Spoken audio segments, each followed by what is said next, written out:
네, 오늘도 이렇게 함께 예배드릴 수 있게 된 것을 기쁘게 생각합니다. 우리 교회에 모여서 예배드리시는 분들, 또 가정에서 예배드리시는 분들, 우리가 성령 안에서 한 마음으로 서로를 위해서 기도하면서 하나됨으로 예배드릴 수 있었으면 좋겠습니다. 다 함께 묵상하심으로 성령 강림 후 13째 주일 예배를 시작하겠습니다.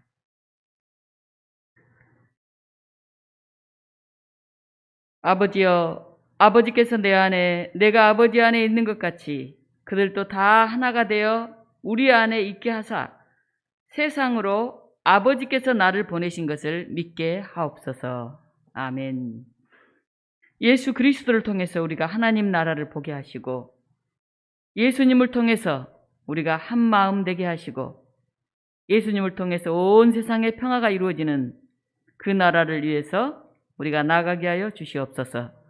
그 결단과 그 고백이 있는 이 주일이 되게 하시고, 우리 안에서 주의 영 가득 임하셔서 우리가 입을 열어 찬양하게 하시고, 신령과 진정으로 하나님 앞에 예배할 수 있는 복된 날이 되게 하여 주시옵소서. 예수 그리스도 이름으로 기도하옵나이다. 아멘.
신앙 고백으로 우리 사도신경 하시겠습니다. 나는 전능하신 아버지 하나님 천지의 창조주를 믿습니다. 나는 그의 유일하신 아들 우리 주 예수 그리스도를 믿습니다. 그는 성령으로 잉태되어 동정녀 마리아에게서 나시고 본디오 빌라도에게 고난을 받아 십자가에 못 박혀 죽으시고 장사된 지 사흘 만에 죽은 자 가운데서 다시 살아나셨으며 하늘에 오르시어 전능하신 아버지 하나님 우편에 앉아 계시다가 거기로부터 살아있는 자와 죽은 자를 심판하러 오십니다. 나는 성령을 믿으며 거룩한 공교회와 성도의 교제와 죄를 용서받는 것과 몸의 부활과 영생을 믿습니다. 아멘. 찬송가 2장 함께 부르겠습니다.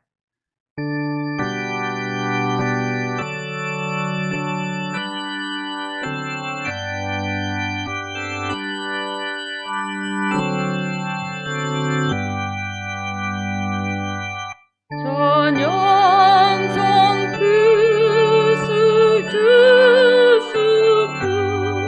성삼위일체께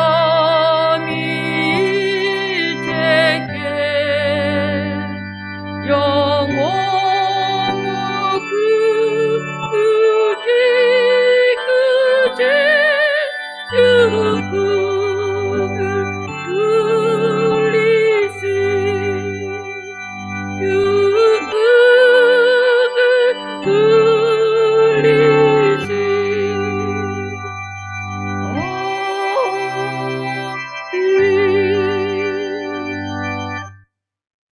교동문 43번 시편 99편을 우리가 한 목소리로 교독하시겠습니다. 여호와께서 다스리시니 만민이 떨 것이요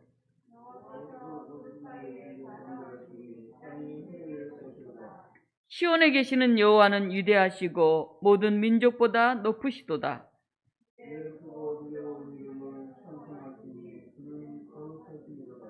능력 있는 왕은 정의를 사랑하느니라. 주께서 공의를 견고하게 세우시고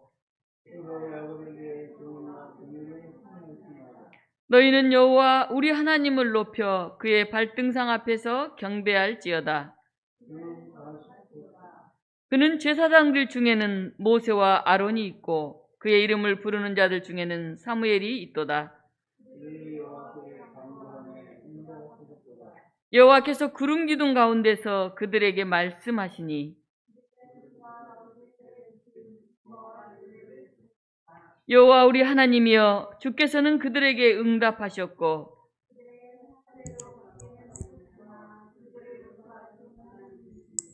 너희는 여호와 우리 하나님을 높이고 그 성산에서 예배할지어다. 아멘. 이 시간 요한식 장로님께서 기도 인도하시겠습니다.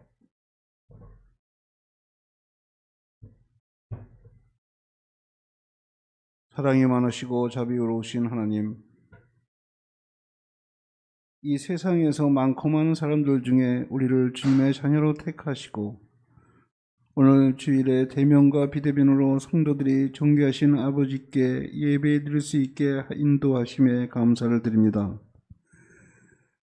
좀처럼 잦아들지 않는 코로나19로 장기간 성도님들이 함께 예배 드릴 수는 없지만 그래도 주님의 은혜로 아무 탈 없이 성도님들을 지켜주심에 감사를 드립니다.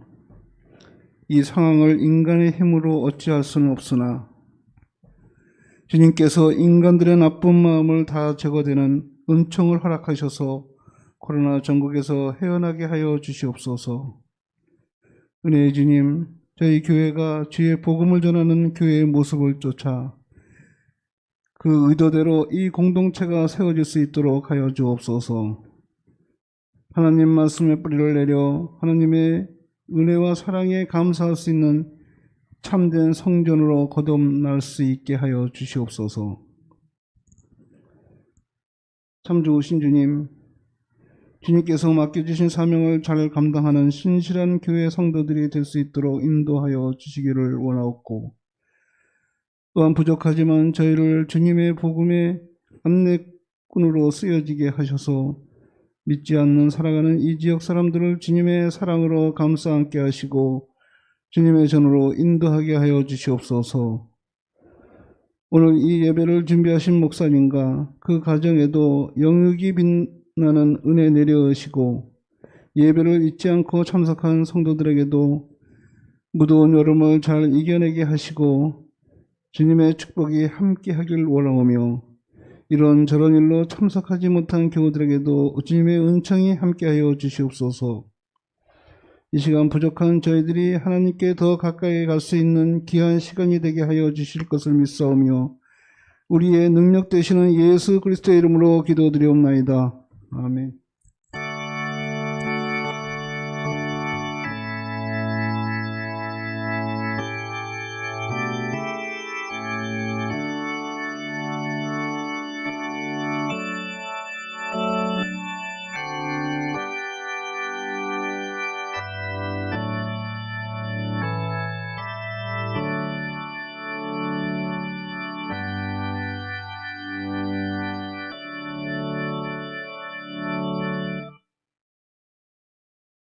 찬송가 515장 함께 부르시겠습니다.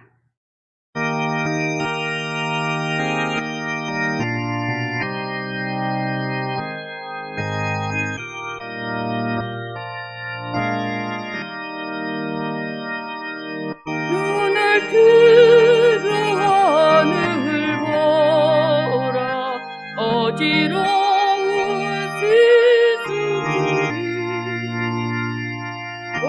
세상들이 상한 영의 단식 소리 들려온다.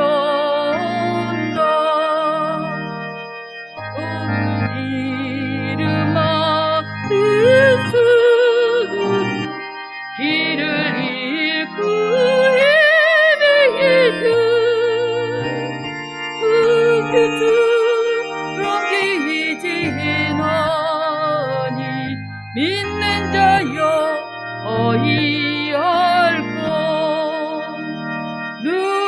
들어 하늘 보라 어두워진 세수중에 외친 득자만 많은 생명수는 말라서라 죄를 대속하신 주님 선한 일 그쳐주시는 그룹이 어디 있나 믿는 자여 어이할꼬 눈을 들어 하늘 보라 다시 사신 그리스도 그 주를 부르시어 하늘 뜻을 전하셨다 생명수는 올누이시 정이 휴다 주기를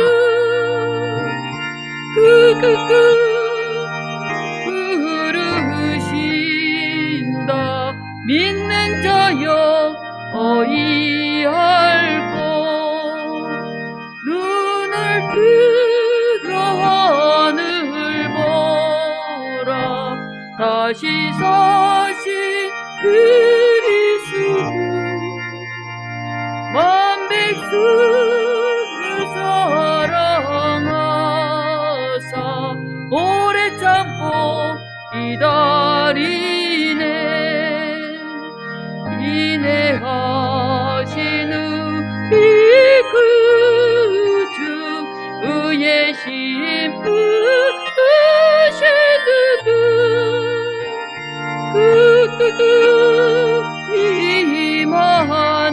임하는데 믿는 자여 어이할꼬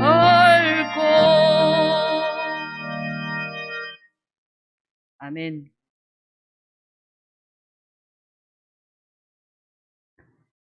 오늘 우리에게 주신 하나님의 말씀은 마가복음 7장 31절로 37절 말씀입니다. 신약성경 65쪽에 있습니다. 제가 마가복음 7장 31절부터 봉독하겠습니다.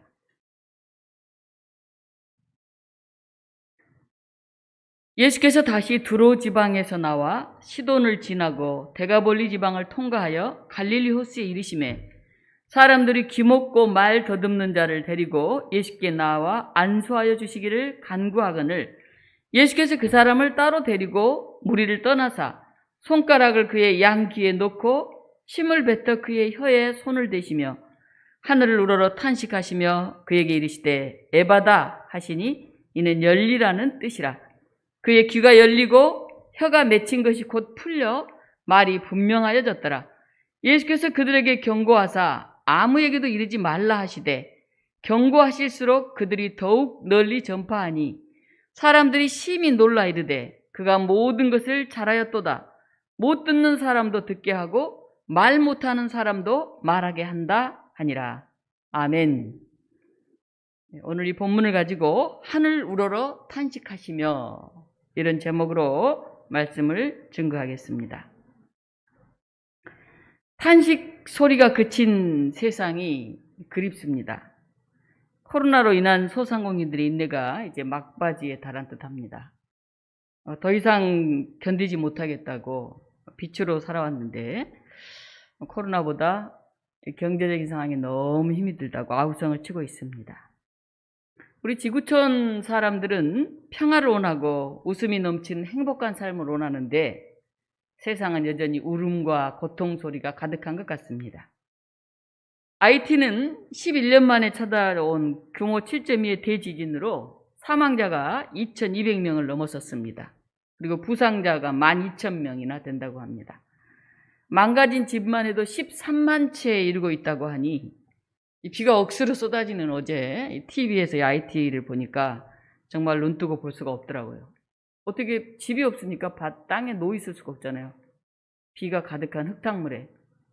그러니까 서서 비를 맞으면서 밤을 새우는 사람들도 봤고, 아이들도 있으니까 그냥 이불을 하나 땅바닥에 깔아놓고 비가 막 쏟아지는데 거기 아이가 누워있고 이렇게 거적대기 같은 거 하나를 이렇게 들고 있는 그런 모습을 보면서 얼마나 마음이 아픈지 모르겠습니다.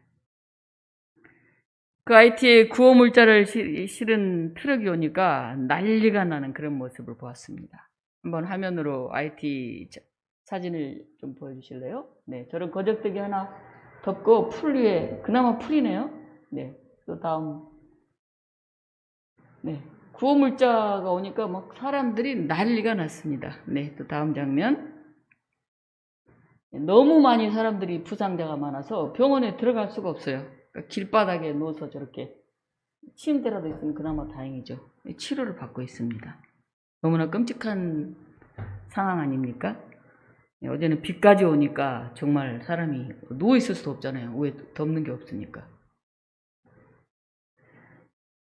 또 한 나라가 우리 눈앞에 있습니다. 바로 아프가니스탄이죠. 탈레반이 재집권해서 지구촌이 긴장을 하면서 지켜보고 있습니다. 20년의 전쟁 가운데 미군이 철수하자마자 얼마 안 돼서 정부가 두 손을 들었어요. 미군이 20년간 개입하면서 1조 원이 넘게 거기에 쏟아 부었는데 정부가 부패해 있어서 온전히 그걸 가지고 국민들에게 또 군인들에게 이렇게 돌아가지 못했다고 그래요. 그래서 군인들 월급도 제대로 주지 못하고 그래서 제대로 군인이 있는 것인지. 탈레반에서는 미군이 개입하자 민병대를 창설했어요. 새로 군대를 만들었으니 얼마나 힘도 없고 무기도 없고 별 볼 일 없겠습니까? 근데 그렇게 만들어진 민병대가 20년 만에 정부군을 이겼어요. 정부군은 30만 명이고 민병대가 20만 명에 이른다 그러니 그래도 정부군이 많잖아요. 근데 싸울 생각 자체를 안 하고 손을 든 거죠. 대통령은 차량 4대에 헌금을 싣고 외국으로 도주했다는 이야기가 공공연하게 나오고 있습니다. 탈레반이 무슨 뜻입니까? 탈레반이라는 뜻은 학생, 지식의 추구자 그런 뜻입니다. 우리가 탈레반 하면 막 폭동 막 이렇게 그게 아니고 지식을 추구하는 학생, 배우는 학생들이라는 뜻이에요. 우리나라 말로 하면 신학생들 이런 뜻입니다. 신학생들. 하나님의 뜻을 맞게 살아가려고 열심히 배우고 열심히 기도하는 사람들 그런 뜻이에요. 탈레반이라는 말의 뜻이. 탈레반 단어만 들어도 막 으시시 하잖아요. 네. 알라신을 믿는 이슬람 교도들은 신의 뜻에 의해서 나라를 다스린다 이렇게 생각하고 있어요. 근데 이제 그게 이슬람 극단주의 이념이 되었기 때문에 여성들은 부르카를 입게 하죠. 온 몸을 천으로 뒤집어 쓰고 눈도 그냥 망사로 이렇게 가려서 여자들은 살이 하나도 나오면 안 되죠. 그리고 12살 이상 여성들은 교육을 받으면 안 된다. 그리고 밖으로 나다니면 안 된다. 그래서 탈레반이 집권했을 때 여성 공무원들은 다 해고됐어요. 심지어는 저 여자가 가늠했어 하고 한 남자가 이렇게 지적만 하면 돌로 때려 죽일 수 있는 그런 사형법이 만들어졌어요. 아니 그렇게 지적만 하면 사람을 죽이면 됩니까? 진짜 그랬는지 재판도 하고 증거도 되고 이렇게 해야 되잖아요. 그럴 필요 없어요. 그냥 저 여자 가늠했다. 그럼 그냥 죽이는 거죠. 그리고 남성은 턱 수염을 깎지 말라고 해서 탈레반이나 그 나라 사람들 보면 다 이렇게 수염을 막 길고 있죠. 그리고 하루에 5번 모스크에 와서 기도하라고 그러니 하루에 5번 왔다 갔다 하려면 어떻게 직장생활 제대로 하겠습니까? 장사나. 굉장히 정말 극단적인 그런 종교 체제를 가지고 있죠. 그런데 이 탈레반 20년 만에 다시 집권을 하니까 그 아프가니스탄의 여성들이 다 벌벌벌 떠는 거예요. 너무 그 악몽이 막 되살아나는 거예요. 세계의 이목도 집중되고 있습니다. 탈레반이 이번에 어떻게 여성들을 대할 건지. 한번 사진 하나 볼까요? 네. 탈레반이 재집권했다고 그러니까 미군 비행기에 저렇게 많아서 앉을 자리가 옆에 몸을 돌릴 수 없을 정도로 사람들이 640명이 넘는 사람들이 저 수송기에 꽉 채웠어요. 저기 다 못한 사람들은 비행기 위에 이렇게 날개 위에 올라가 있다가 비행기가 이렇게 하늘로 날아가니까 어떻게 됐겠어요? 추락해서 다 죽었어요. 그 정도로 저기를 떠나고 싶어 한 거예요. 다음 장. 네. 보이죠? 여자들은 저 부르카를 다 써야 돼. 눈만 망사로 이렇게 하얗게 조금 앞에만 보이지. 뭐 하나 손이 그래도 나왔네요. 표를 내야 되니까. 저렇게 하고 다니니 한여름에도 그렇고 어떻게 지내겠습니까? 진짜 신이 저런 법을 정했을까요? 저런 옷을 입어야 하고 여성은 밖에 나가면 안 되고 이렇게? 똑같은 이슬람교를 믿는 바로 옆에 있는 주변국 이란 정부는 탈레반은 사이비 종교다. 그렇게 정부에서 선포를 했어요. 종교가 신념이 되어서 사람을 억압하고 잘못된 길로 인도할 수도 있다 하는 것을 우리가 보게 되는 것 같습니다.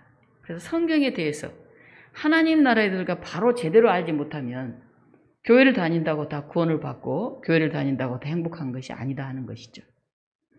오늘 성경 본문은 마가복음 7장입니다. 그 중에서 예수님이 기목고 어눌한 자를 고치신 이야기를 오늘 본문으로 택했어요. 그런데 본문 앞에 또 다른 두 가지 이야기가 나오는데 그 중에 하나 7장 1절에는 바리새인들이 예루살렘에서 와서 예수께 모여들었다 이렇게 나와 있어요. 예루살렘에서 지금 예수한테 찾아왔어요. 갈릴리 주변으로 왔겠죠? 왜 왔을까요? 시비를 걸기 위해서 왔어요. 시비. 예수님이 제대로 율법을 지키는지 안 지키는지 이걸 보려고 온 거죠. 그런데 7장 2절에 보면 그의 제자들 중 몇 사람이 부정한 손, 곧 씻지 아니한 손으로 떡 먹는 것을 보았더라. 이렇게 나와 있어요. 떡 먹는 것을 보았더라. 네, 바로 정결 논쟁이죠. 아니, 당신 제자들 손도 안 씻고 떡을 먹어요? 왜 법을 안 지켜요? 막 이제 뭐라고 하죠? 3절에 보면 바리새인들과 모든 유대인들은 장로들의 전통을 지켜 손을 잘 씻지 않고서는 음식을 먹지 아니하며. 네, 손을 씻고 음식을 먹는 게 좋죠. 그렇잖아요. 위생에도 좋고. 또 중동 지역을 보면 많은 나라들이 손으로 이렇게 음식을 먹는 데도 많아요. 그러니까 손을 씻고 먹는 거는 뭐 나쁘다는 얘기는 할 수 없어요. 좋죠. 그런데 그게 이제 그 장로들의 어떤 전통, 장로들의 법에 그게 있는 거죠. 먹을 때는 손을 씻고 먹어라. 그런데 예수님이 그걸 보고는 굉장히 화를 내십니다. 바리새인들과 서기관들이 5절에 보면 예수님께 묻죠. 당신의 제자들은 장로들의 전통을 지키지 않고 왜 부정한 손으로 떡을 먹소? 이렇게 얘기를 하니까 예수님은 막 굉장히 안 좋게 8절에 보면 너희가 하나님의 계명은 버리고 사람의 전통을 지키느니라 이렇게 말합니다. 하나님의 계명을 지켜야지 사람의 전통, 사람이 전해준 유전 그것만 급급하고 있냐? 예수님이 그 얘기를 하는 거예요. 무슨 얘기일까요? 하나님의 율법이 뭡니까? 모세가 전해준 법 있잖아요. 모세 오경에 주로 나와 있는데 거기에 보면 제사장은 반드시 손을 씻고 떡을 먹고 이렇게 집례하도록 돼 있어요. 그렇잖아요. 짐승도 이제 잡고 뭐 이렇게 여러 가지 일들을 하니까. 그러나 일반 평민들이 의무적으로 100% 손을 꼭 씻어야 된다 이런 말은 없어요. 그런 말은 언제 생겼을까요? 바벨론 포로 이후에 유명한 사람들이라고 하는 이런 뭐 장로들, 오늘로 뭐 장로님 이걸 말하는 게 아니고 교회의 나이 든 연장자들, 지도자들을 말합니다. 그런 사람들이 이제 말로 전해 내려온 것들 쭉 모아서 조항을 만들었어요. 구전 613개가 넘는 그런 조항을 만들었는데 안식일 조항만 해도 38가지가 돼요. 우리가 이 주일에 대해서 정한 것만 해도 38가지니 얼마나 섬세하게 조항을 만들었겠어요. 그래서 모세 율법에 의하면 식사 전 손을 씻는 의무적인 거는 제사장에만 해당됐는데 장로들의 유전에서는 모든 유대인 가정에 다 적용을 했어요. 예수님이 그런 말씀을 하시는 거죠. 지도자라고 하는 당신들 속으로는 위선과 불의한 삶을 살면서 겉으로만 마치 정결한 채 그렇게 하면서 죄를 범하고 있다. 너희가 하나님의 계명을 지키는 게 더 우선인데 사람의 전통을 지키는 데만 급급하고 있다. 이렇게 말합니다. 자, 십계명의 핵심이 뭡니까? 마음을 다하고 성품을 다하고 힘을 다하여 주 너희 하나님을 사랑하라 하는 거죠. 하나님을 사랑하는 것, 이웃을 사랑하는 것. 이게 십계명의 핵심이에요. 율법의 핵심이에요. 근데 지도자들은 그 가장 핵심인 이게 하나님을 사랑하는 일이냐, 이게 사람들을 사랑하는 일이냐, 그걸 생각하지 않고 그 단어, 그 조목, 그게 옳으냐 그르냐, 그것도 본인들이 정한 그걸 가지고 사람들을 무거운 짐을 막 씌우는 거죠. 물론 손 씻고 밥 먹는 거 좋죠. 주의를 지키는 거 당연히 해야죠. 11조 생활 다 해야죠. 그러나 어쩔 수 없이 그걸 지키지 못하는 사람들이 있을 수 있잖아요. 그죠? 정신없이 이러다가 뭐 급하게 와서 뭐 이렇게 떡을 하나 집어먹으려고 한다든지, 주의를 꼭 지켜야 되는데 주일날 일하기 때문에 못 지킨 사람이 있다든지, 뭐 이럴 경우에도 다 율법 위에서 정죄하면 그 사람이 어떻게 살겠습니까? 그 정신이 더 중요하다 하는 얘기라는 거예요. 정신이. 근데 너희는 왜 그렇게 사람들을 지배하고 올가매는 그런 데만, 그런 전에 내려오는 그런 유전, 그런 전통, 그걸 사용하고 있느냐? 예수님 어떻게 하셨습니까? 안식일마저도 사람을 위해서 있다. 이렇게 말했어요. 그리고 사람을 온전히 사랑하셔서 인류를 위해서 십자가를 지셨죠. 자기가 죽어가면서까지. 어떤 게 하나님을 사랑하는 일이고 어떤 게 사람을 사랑하는 일이냐. 이걸 위해 전 생애를 바치셨죠. 근데 바리새인과 서기관들은 자신들이 율법의 수호자라고 하면서도 계속 백성을 올가매고 율법의 찬 정신을 회복하라고 엉뚱한 얘기를 하고 있죠. 예수님이 막 그렇게 이제 비판하신 다음에 어떻게 하셨나? 이방 지역인 두로와 시돈으로 가셨어요. 지도 하나 띄워주실래요? 네.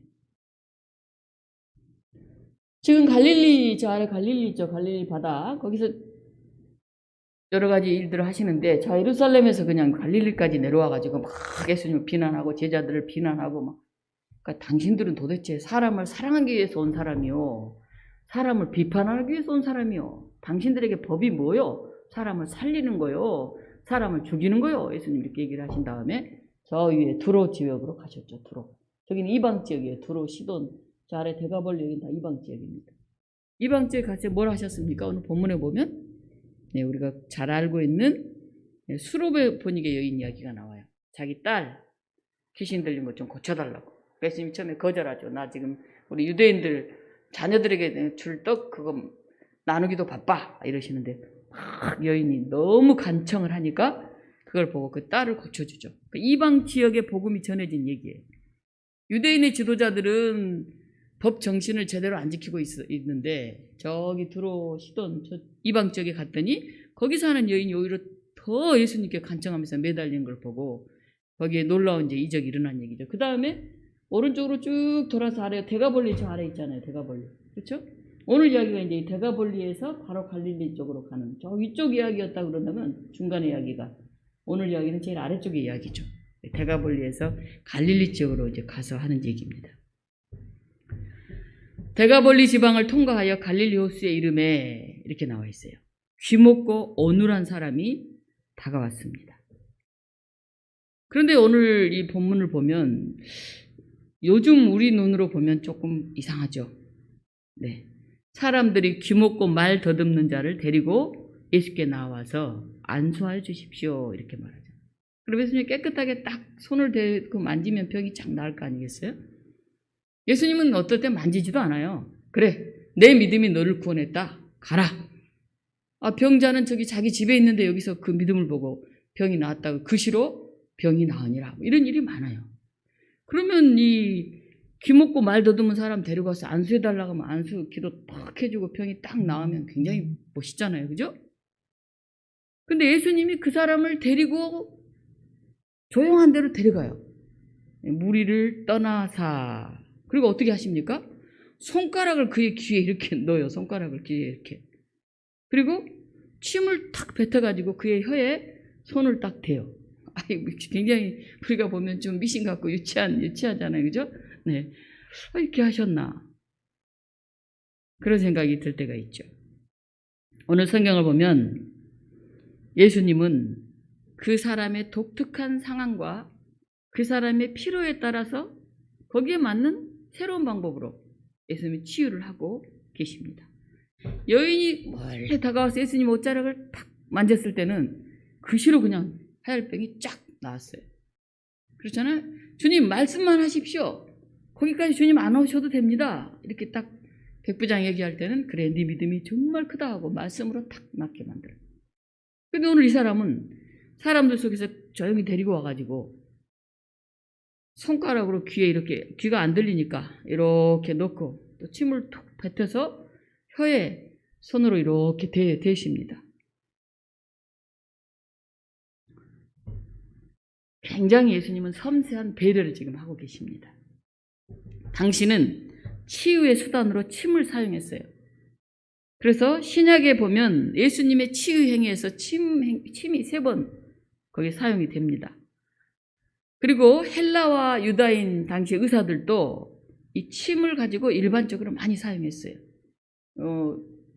글에 보면 로마 황제 베스파시안이 소경의 눈에 침을 발라서 그의 눈을 치유했다. 그런 기록도 남아 있습니다.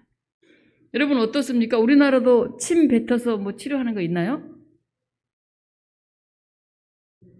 네, 뭐 물리면 야, 빨리 침 뱉어. 그래 안 부어. 그래가지고 침을 이렇게 거기 발라가지고 중화시키는 그런 경험이 있잖아요. 고대에도 그랬고 헬라에도 그랬고 이스라엘에도 그랬고 침을 뱉어서 사람을 치유하는 그런 일들이 많이 있었어요. 예수님이 그 사람의 수준에 맞게 그 사람이 이해될 만한 방법으로 그를 치유를 하셔요. 예수님 말씀으로도 치유하실 수 있고 여러 가지 멋있게 치유하실 수도 있는데 조용히 데려가가지고 침을 발라서 그의 혀에 그리고 이 귀에 손을 넣으시잖아요. 접촉하시잖아요. 만지시잖아요. 네.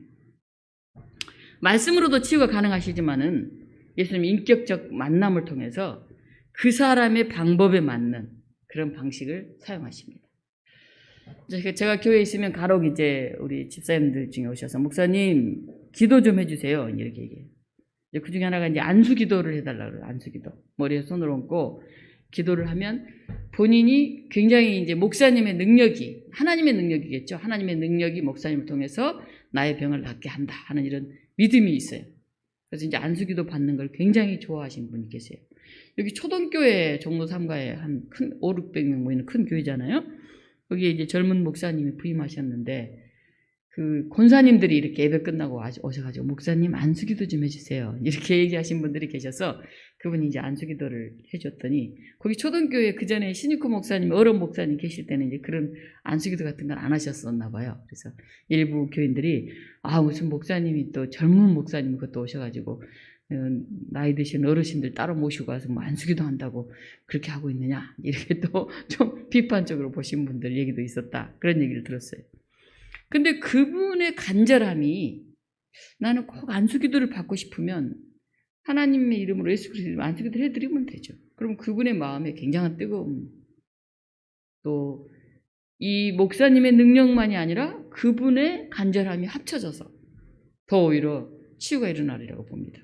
근데 바로 이 사람이 그 사람 수준에 맞게 예수님이 손만 대도 뭐 병이 낫고 죄가 용서받는 받고 이런 믿음들이 있기 때문에 예수님이 만져줬다. 아픈 귀를. 엄청난 일이잖아요. 그리고 그 사람 수준에 맞게 침을 뱉어서 자기 혀에 대주셨다. 엄청난 치료죠.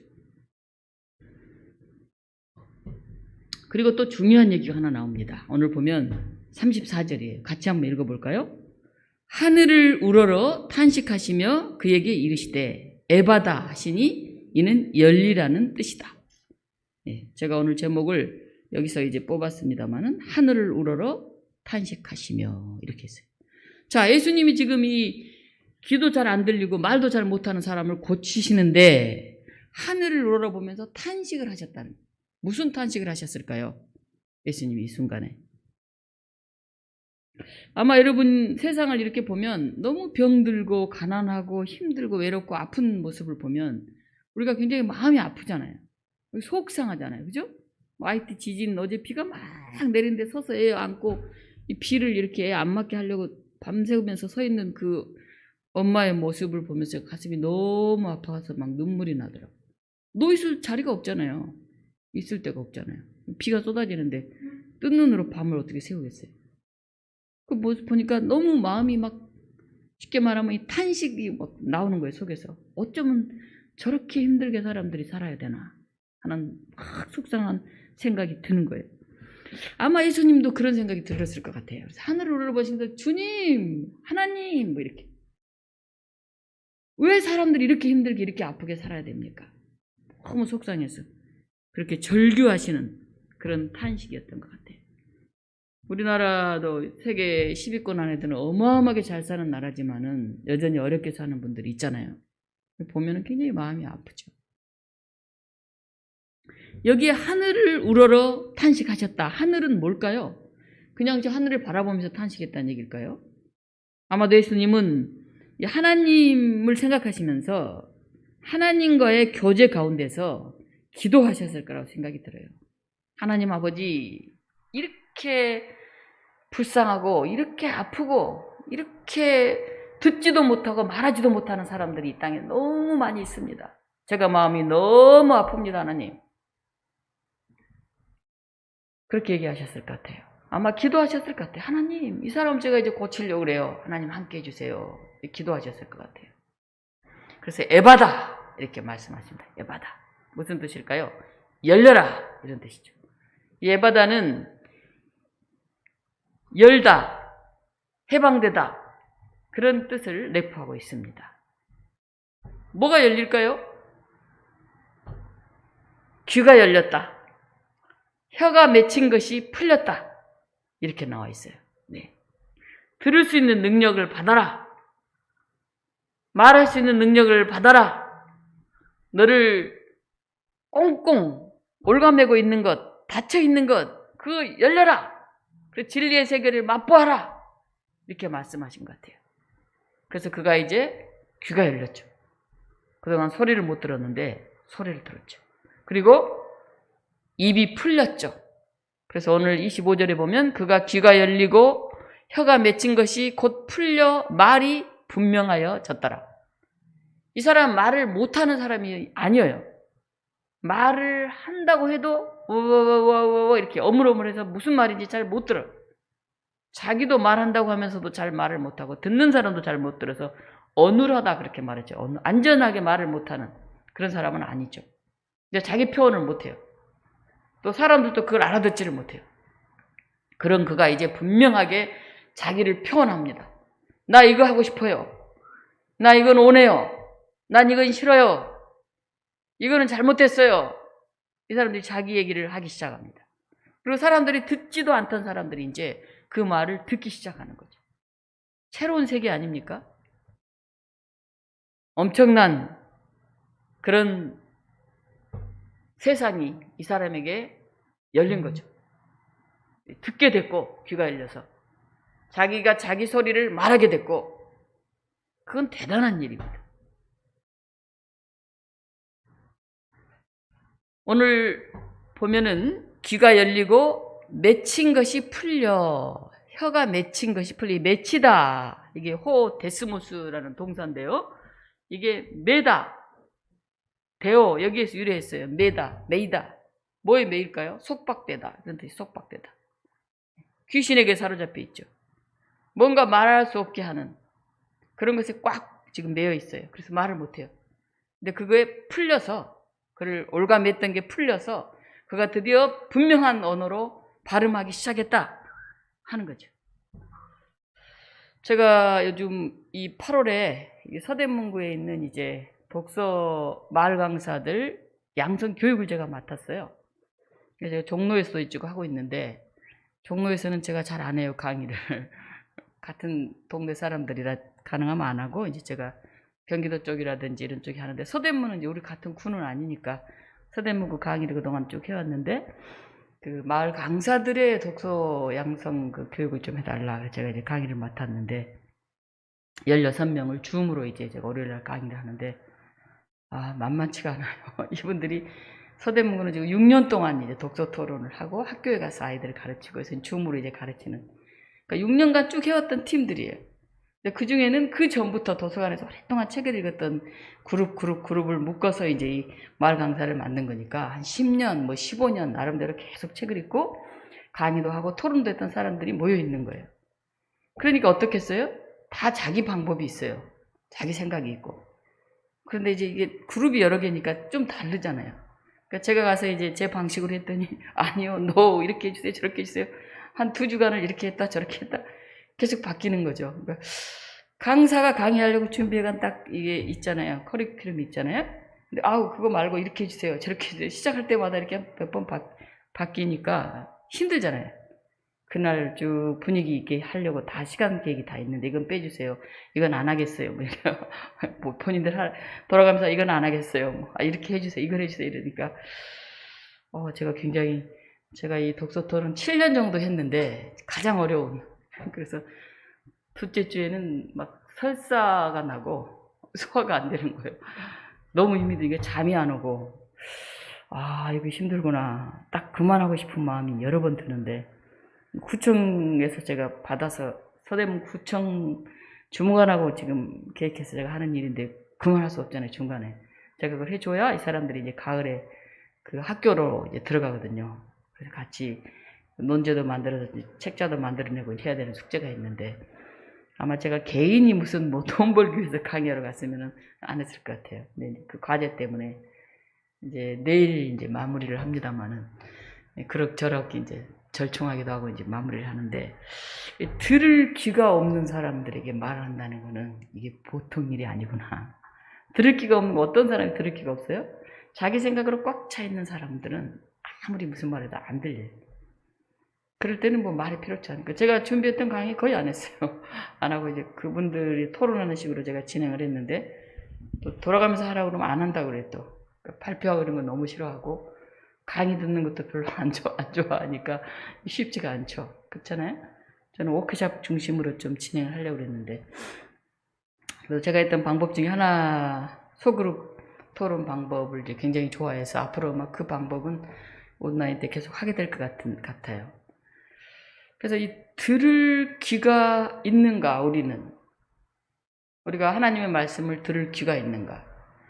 이 오늘 7장 1절 시작하는 하나님의 말씀을 많이 안다고 하는 그런 서기관들, 바리새인들, 그들은 하나님의 말씀을 들을 귀가 없잖아요. 그죠? 예수님이 지금 하나님의 말씀을 대변하고 계시는데 하나님의 아들로 오셔서 얘기하시는데 딱 안 들어요. 하나님 말씀. 그리고 자기 뭐 할아버지 뭐 조상 이 전에 내려오는 그것만 딱 들어요. 그러니까 귀가 없는 사람들이죠. 오늘 그런데 여기 나온 사람은 어떤 사람이에요? 귀도 다쳤지만 이 사람은 들을 귀가 없는 게 아니라 못 듣는 거죠. 아예 귀가 다쳐서. 입이 없어요. 이 사람은 입이. 자기 말을 못하는 사람이죠. 자기 말을. 그러니까 들을 수도 없고 말도 못하면 어떻게 삽니까? 제가 쭉 강의를 해보면 제일 재미있는 강의는 뭐냐 하면 본인들이 얘기하게끔 하는 걸 가장 좋아해요. 사람들이. 특히 이제 조금 몇 년 이렇게 활동하고 이런 사람들은 말을 듣는 거 별로 좋아하지 않아요. 자기들이 이야기를 하고 싶어 해요. 그래서 얘기할 수 있게끔 만들어주면 그게 가장 좋은 강의가 돼요. 그리고 약간의 코칭 이렇게 하면 좋겠습니다. 제가 하는 진행 방식이 그렇죠. 막 무슨 강의를 쫙 한다 이제 그런 시절이 아니잖아요. 오늘 들을 기가 없었던 이 바리새인과 서기관들 그들을 보고 있으면 아주 신랄하게 비판하셨고 듣지 못하는 듣고 싶어도 듣지 못하는 그 사람은 귀를 열어주셨고 거기에 입도 열어주셨어요. 이제 네 말을 해라. 그동안 말하지 못하고 살아왔는데 당신 이야기를 하세요. 마음껏 말해도 돼요. 그를 그렇게 격려하신 거죠. 미국의 어느 정신병원에서 15년간 운전수로 근무해온 사람이 있었어요. 그날도 뭐 여전히 어느 때처럼 정신질환자를 병동에 딱 내려주고 이제 가고 또 내려주고 가고 그랬죠. 근데 그때 누가 그에게 물었어요. 이봐요. 잠깐 내 말 좀 들어보세요. 저요? 왜요? 무슨 말이죠? 당신한테 뭐 하나 물어볼게요. 그래요. 물어보세요. 그랬더니 이렇게 말하는 거예요. 당신은 건강한 정신을 가졌다는 사실에 대해서 하나님께 감사한 적이 있나요? 물어보는 거예요.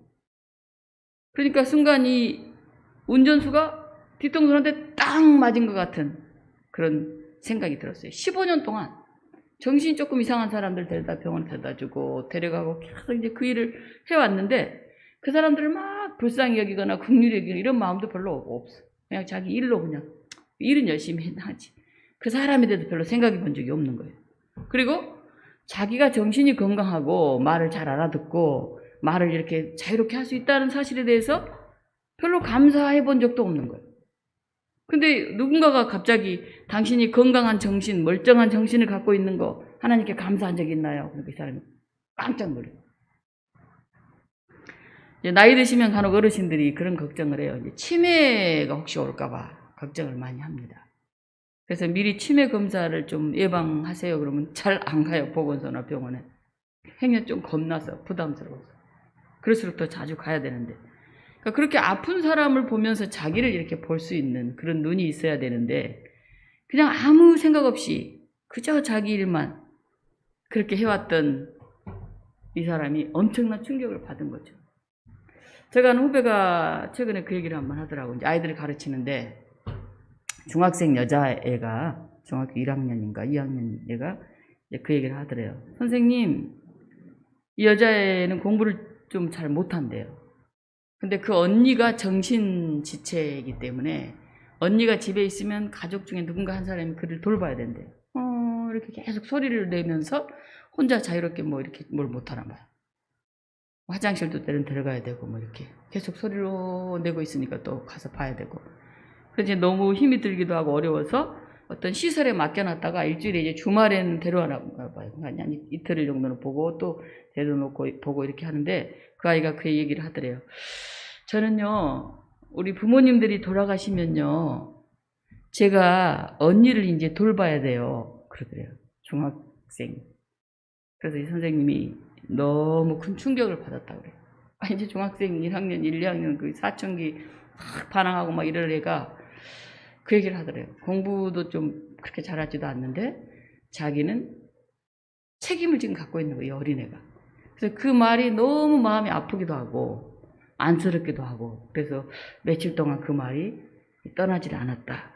그런 얘기를 하는 것을 들었습니다. 우리는 똑같은 것을 보면서 어떤 시각을 가지고 볼까요? 매일 운전을 해서 그 사람들을 정신병원에 데려다 주면서도 그에 대한 긍휼히 여기는 마음도 내가 건강하다고 하는 그래서 뭔가 내가 해야 될 일이 있다고 하는 생각도 전혀 갖지 않고 그렇게 우리는 살아가고 있지 않을까요?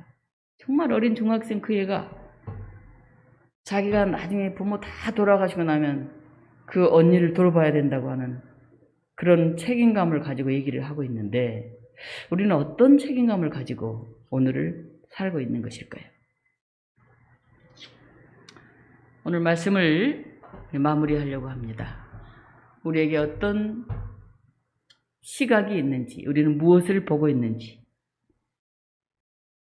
예수님은 하늘을 우러러 하나님의 뜻이 무엇인지를 끊임없이 되새기시면서 하나님을 사랑하는 방법이 뭔지, 여기에 이렇게 안타깝고 답답한 이 사람들을 탄식하실 정도로 애통해 하시면서 그들을 어떻게 건강하게, 자기 이야기를 하게, 올바른 진리를 그 소리를 들을 수 있게 그렇게 해방시킬 수 있을까? 그걸 고민하셨는데 오늘 우리는 뭘 보고요? 뭘 듣고 있는지 오늘 우리의 모습을 돌아봤으면 좋겠습니다. 나보다 연약한 이들, 나의 손길이 필요한 이들, 그들의 음성에 귀를 기울일 수 있었으면 좋겠습니다. 어떤 사람들이 물어요. 어떤 게 하나님의 뜻이에요? 어떤 게 하나님의 일이에요? 저도 하나님의 뜻대로 살고 하나님의 일을 하고 싶은데 목회자가 되는 게 하나님의 일인가요? 그게 하나님의 뜻대로 사는 건가요? 아니요. 하나님의 뜻은요. 뭐냐 하면요. 한마디로 말하면요. 그것은 생명을 살리는 일이에요. 생명을. 이게 이 사람의 생명을 살리는 일인가? 이게 이 동물을 살리는 일인가? 이게 이 식물, 이 자연을 살리는 일인가? 이게 생태계를 살리는 일인가? 살리는 사람. 그게 하나님의 뜻이에요. 어떤 사람을 살려야 되죠? 연약한 사람. 혼자 힘으로는 도저히 살 수 없는 사람. 그런 사람에게는 누군가가 필요하잖아요. 하나님의 능력이 필요하고요. 자존감 회복이 필요하고요. 빵 한쪽이 필요해요. 그 살리는 일을 해야 돼요. 우리 능력이 없잖아요. 그러니까 우리가 기도해야 되고 제도를 바꿔야 되고 함께 해야죠. 그러나 우리는 마음이 있잖아요. 기도할 수 있고 아파할 수 있고 그 눈, 그걸 우리가 간직하고 있어야 돼요.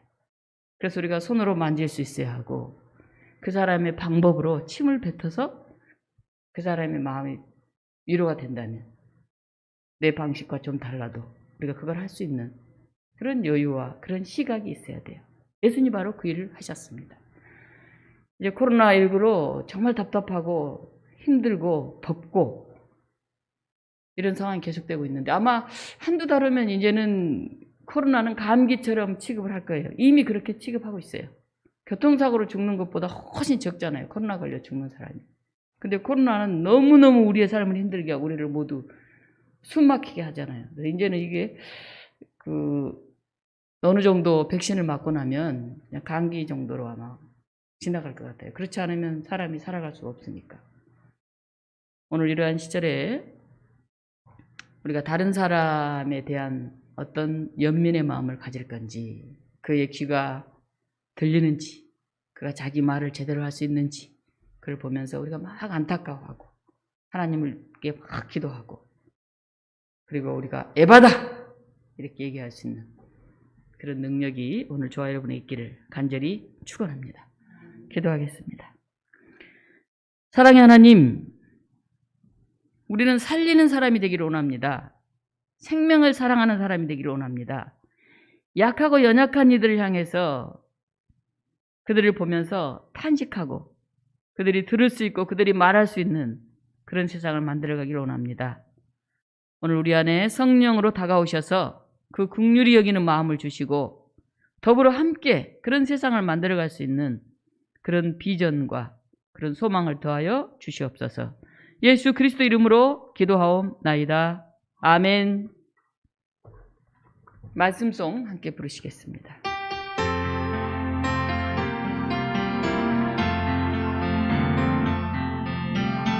이 말씀 들으서는 동안 지치지 않게 하시고 이 말씀 들으서는 동안 주님 뜻도 이루소서.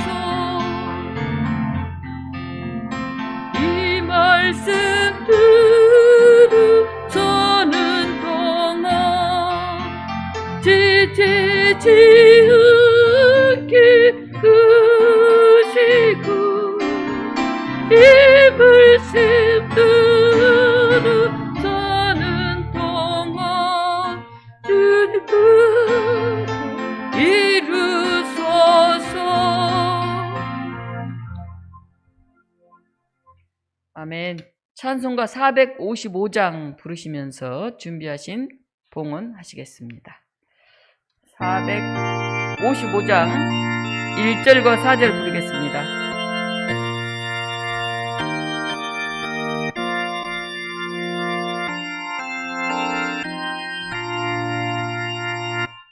주님의 마음을 품는 주 그 평강이 저주는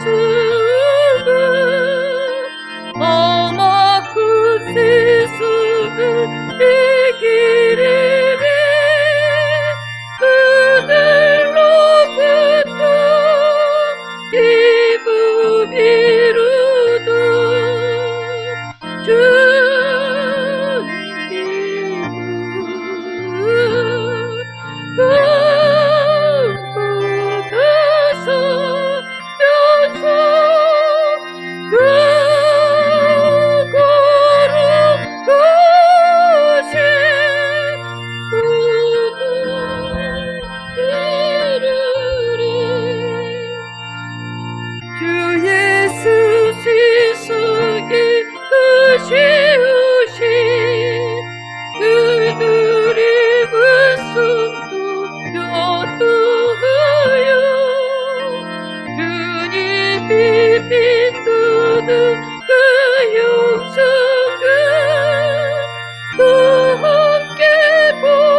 알림과 교제 시간입니다. 성령 강림 절기가 8월달까지 계속됩니다. 우리 안에 주의 영이 임하셔서 힘들고 어려움들 이겨낼 수 있도록, 외롭고 지칠 때 우리에게 새로운 열정이 솟을 수 있도록 우리가 서로 기도했으면 좋겠습니다. 사회적 거리두기 4단계가 2주 더 연장되어서 9월 5일까지 우리가 또 현재와 같이 이렇게 모이게 되어 있습니다. 저희 교회는 다음 주일에는 교인들 전부 나오셔서 같이 예배를 드리겠습니다. 2층도 있고 최대 19명까지 또 예배를 드릴 수 있기 때문에 다음 주에는 모두 다 나오셔서 한 달 이상 얼굴을 못 보니까 어떻게 지내시는지 전혀 서로 교제가 없어서 다음 주는 함께 예배 드리고 잠깐 위에서 간단하게 이제 자기 얘기 나누고 돌아가는 시간을 갖도록 하겠습니다. 부득이 하신 분들은 가정에서 예배 드리셔도 좋지만 저한테 계속 전화로 와도 되냐고 몇 번 물어보시는 분들도 많으신데 다음 주에는 오십시오. 제가 그동안 오지 마시라고 그랬는데 다음 주 모여서 예배 드리고 또 그 다음 주 또 한 번 쉬고 이렇게 한번 얼굴 보고 갑시다. 네. 다음 주 예배 후에 교회 40년사 준비 모임을 갖도록 하겠습니다. 그리고 제가 고민하다가 이제 광고를 그래도 하는 게 좋겠다 싶어서 여러분께 말씀드리는데 본인이 원하지는 않았지만 저희 교회 김윤우 집사님 여러분 잘 아실 겁니다. 제가 여기 와서 저하고 한 2년 같이 예배 드렸나요? 그리고 어머니 돌아가신 뒤로 이제 교회를 거의 못 나오시고 1년에 한 번이나 이렇게 땜하게 오시는데 계속 저희 교회 11조를 하고 계세요. 김윤우 집사님이. 현재 다 우리 교회가 어려운데 김윤우 집사님 정성이 대단하시죠. 근데 이번에 2,500만 원을 감사헌금으로 보내셨어요. 교회에.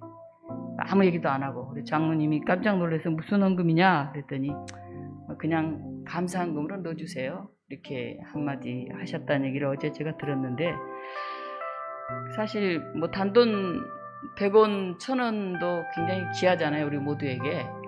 근데 헌금을 한다는 거는 거기에 그 사람의 마음이 있는 거죠. 물질이 가는데 자신의 관심이 있고 정성이 있는 겁니다.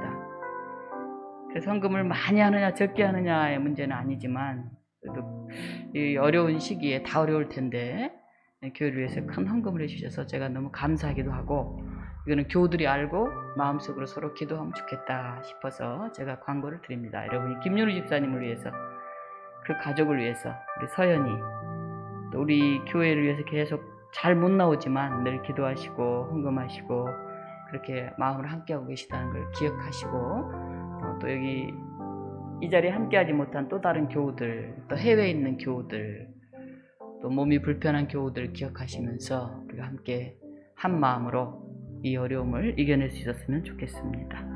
같이 기도하시겠습니다. 고마우신 하나님, 오늘 또 우리에게 정신적인 건강을 허락하시고 육체적인 건강을 허락하시고 힘들고 어렵긴 하지만 따뜻하게 잘 수 있는 집과 또 오늘 먹을 수 있는 밥을 주신 것을 감사드립니다. 우리의 일상에 감사가 있게 하시고 우리 주변의 어려운 이웃들을 향해서 늘 긍휼히 여기는 그래서 하나님을 바라보며 늘 함께 기도하는 우리의 사랑이 이어지게 하여 주시옵소서. 오늘 하나님께 우리가 예물을 드립니다. 특별히 우리 교회를 위해서 늘 보이지 않는 곳에서 기도하며 귀한 헌금을 드리는 우리 김윤우 집사님을 기억하시고 그의 가족과 그의 삶을 지켜주시옵소서. 몸이 불편한 교우들, 해외에 있는 교우들, 멀리서 이 시간을 기억하는 교우들 한결같이 주님 인도하시고 그들의 삶에도 기쁨과 감사가 이어지게 하여 주시옵소서. 예수 그리스도 이름으로 기도하옵나이다. 아멘. 함께 456장 찬송 부르시겠습니다.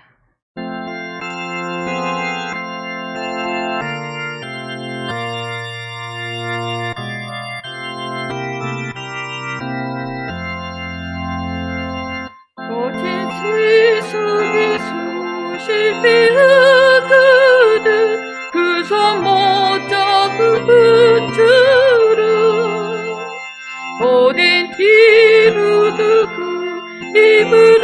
이브르들이 그 손 못 잡은 자라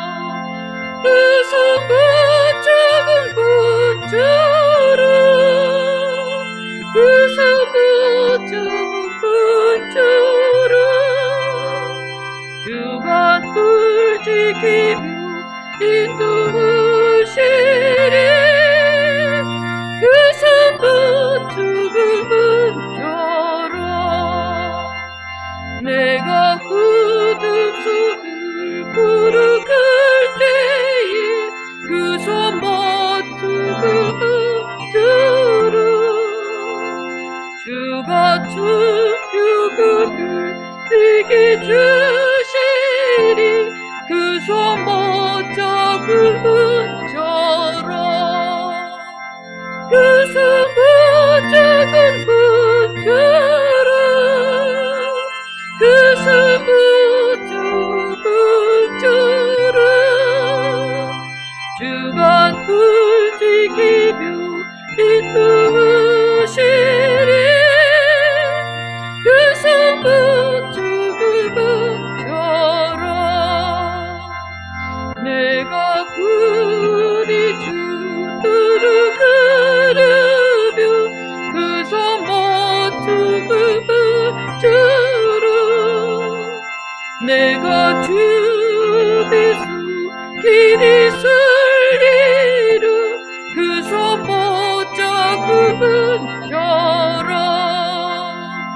그 손 못 잡은 저로 그 손 못 잡은 저로 주간 불지키며 이끄시리 그 손 못 잡은 저로 너의 지옥이지 무거울 때에 그 손 못 잡은 저로 마음 붙들고서 주를 모셔라 그 손 못 잡은 저로 그 손 못 잡은 저로 그 손 못 잡은 저로 주간 불지키며 이끄시리 그 손 못 잡은 저로 우리 주 예수 그리스도의 은혜와 하나님의 크신 사랑과 성령의 역사하심이 아픔 속에서 외로움 속에서 힘듦 속에서도 하나님 나라의 비전을 보며 서로 사랑하면서 힘을 얻으며 더불어 건강한 하나님이 기뻐하시는 아름다운 세상을 만들어가고자 애쓰고 노력하는 사랑하는 독립문 교우들 가운데 그 일에 함께 동참하는 이 땅의 믿음의 형제자매들 가운데 지금부터 영원토록 함께 하옵시기를 간절히 축원하옵나이다. 아멘.